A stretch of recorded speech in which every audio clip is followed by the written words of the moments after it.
Hello, my friends. Hey stranger, catch this fireball. This is my gift to you. Be sure to subscribe to my channel. The room was dark and empty, a spare room that I hadn't had the chance to do anything with.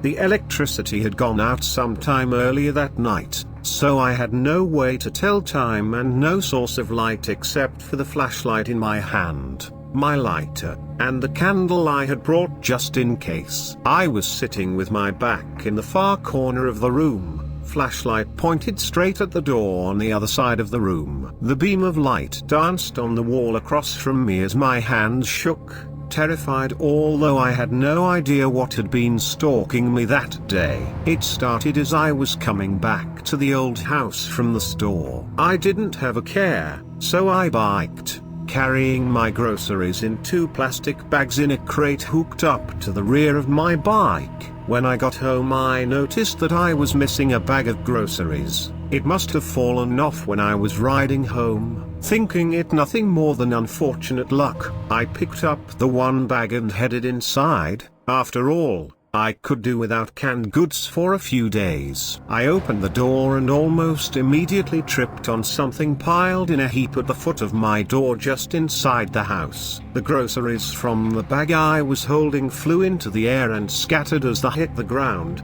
When I looked back to see what had tripped me, there was a sloppy pile of canned food. Since I never locked my door, I simply dismissed it as a Good Samaritan act from someone who lived in the area and was too shy to introduce themselves. I picked up all the food and stowed it away in the kitchen. It was getting to be about nighttime, so I headed upstairs to my bedroom, got a good book, flipped the switch on the bedside lamp and entrenched myself in a good story. As the night went on I started to hear weird noises coming from downstairs in the kitchen. I told myself it was just my imagination because every time I would notice the sounds they would stop, and when I went back to the story they would pick up again. My imagination would do that to me from time to time. Before I was able to finish my chapter, the lamplight flickered out. I put my book down, still open and pages down to save my spot,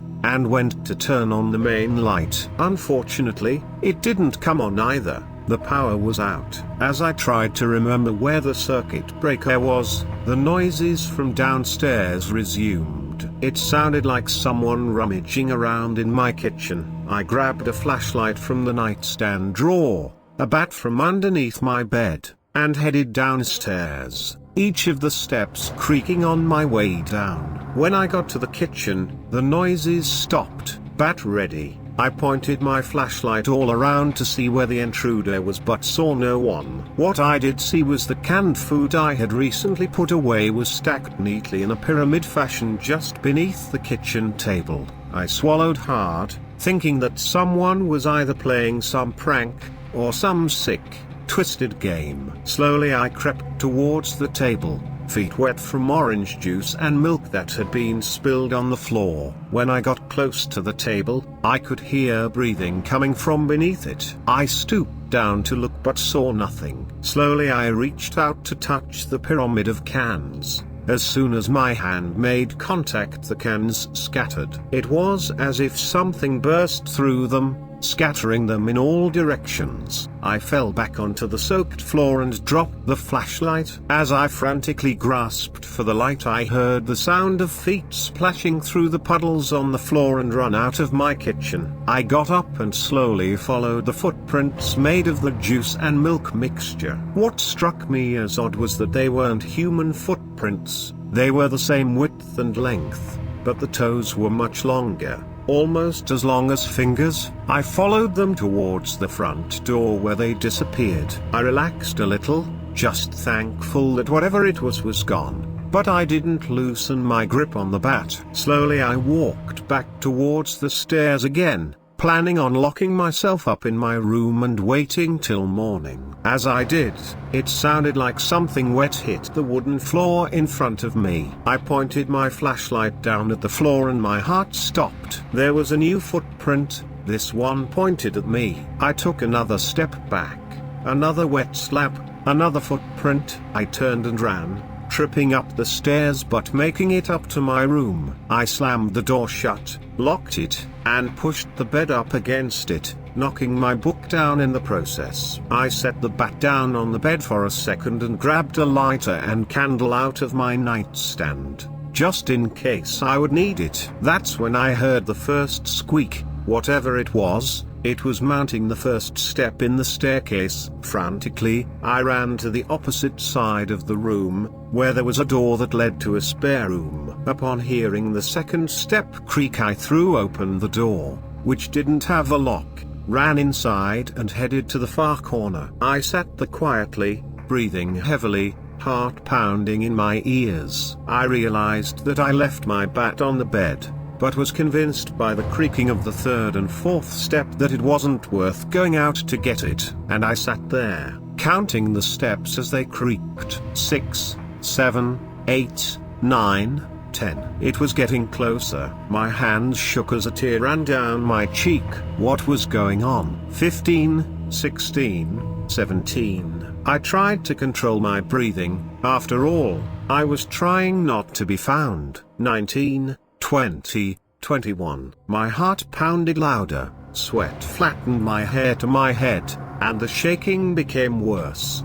22, 23, 24. My knuckles were white as I clenched the flashlight, whose beam was now dancing all over the wall and rarely landing on the door. 25. It had reached the second floor. Slowly the footsteps got closer as it approached my room. I heard the lock turn, the door creak open and the bed scrapes across the floor. I heard the bat rattle against the wood as it fell off the bed, and still, the footsteps continued. Pages turned as whatever it was picked up my book and looked through it, then came to a thud as it dropped it. It began to rummage through my drawers and my sheets as if looking for something. Then, everything went still and quiet. The silence was only broken by my quiet sobs and heavy breathing, and the pounding of my heart. It stayed like this for what seemed like a few minutes, and the footsteps continued, closing the distance between it and the spare room. The door slowly creaked open, lingering ajar momentarily.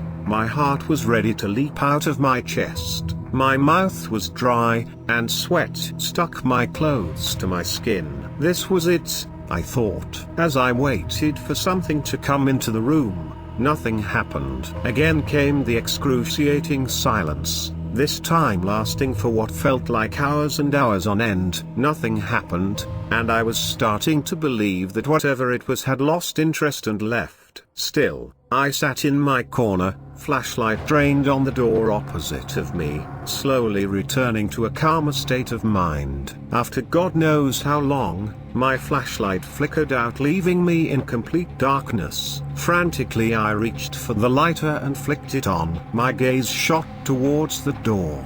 Still nothing. I looked around the room. Nothing. Slowly I got up and crossed the room to the door. I closed it and sat with my back against it, just in case. Still, the silence reigned. Finally, I let out a sigh of relief. It was gone. I went to flip the light switch, but still, the power was out. So I lit the candle instead, and that's when I became aware of something standing in the opposite corner of the room. My heart froze in my chest, and my lungs refused to work. It hadn't been there before, but it was now. In a frenzy to get up and run, I had knocked the candle over and it went out. I gripped the door handle, but it wouldn't budge. I was stuck, locked inside with God knows what. I searched the floor for the lighter and flicked it on. I looked around, but the being was gone. Again, I was alone. Breathing heavily, I found the candle,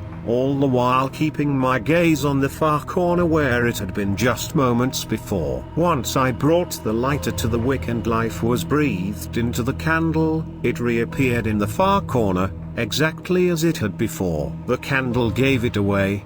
The first thing I noticed was its feet, flat, long, and bony. Its body was built the same way, abnormally skinny like a Holocaust victim, just skin wrapped in the bone. It was short, too, like a child. It only came up to my waist, if that. Its knobbly arms were just long enough that its long, skinny fingers reached the ground as it stood straight up. It is worse, the remains of a tattered old grey cloak draped over its shoulders. Its face was something that is beyond words to describe. As best I can, it was bald, pale, and had no ears or nose that I could see. The mouth was thin and lacked proportion, much like the rest of its body. And the eyes were round and lifeless, black orbs that simply reflected the candlelight. As I stared at it, its eyes seemed to calm me down. My heart rate slowed, my breathing steadied, and the urge to run faded away. Something about its eyes kept me gazing into them, unable to move, not wanting to if I could. I began to realize that it had followed me for quite some time, not just since the grocery store, but it had been there when I was a child, watching me, waiting for me. It had followed me since then, and it had a purpose for me. I could feel its gaze drawing me in, helping me realize that I belonged with it. It stepped forward, slowly putting one foot in front of another, dragging its fingers across the ground. It came right up next to me, its gaze never leaving mine. As I stared down at it,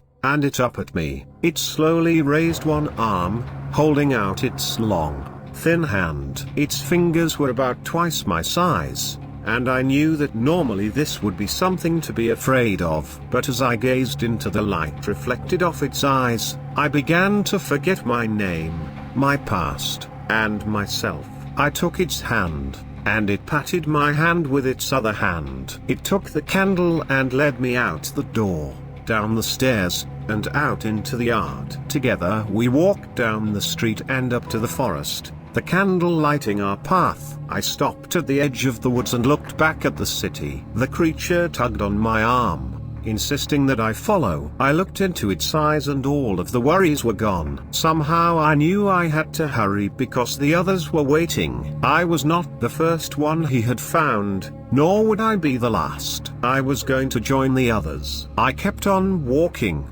following the path that it led me down, lit by a mixture of candles and moonlight. As we strode, the wind picked up and the candle was blown out. It dropped to the forest floor with a thud. I looked around frantically for my guide, but it had disappeared. Still, there was the grip on my hand, pulling me down the path lit by the moonlight. I would never be seen again.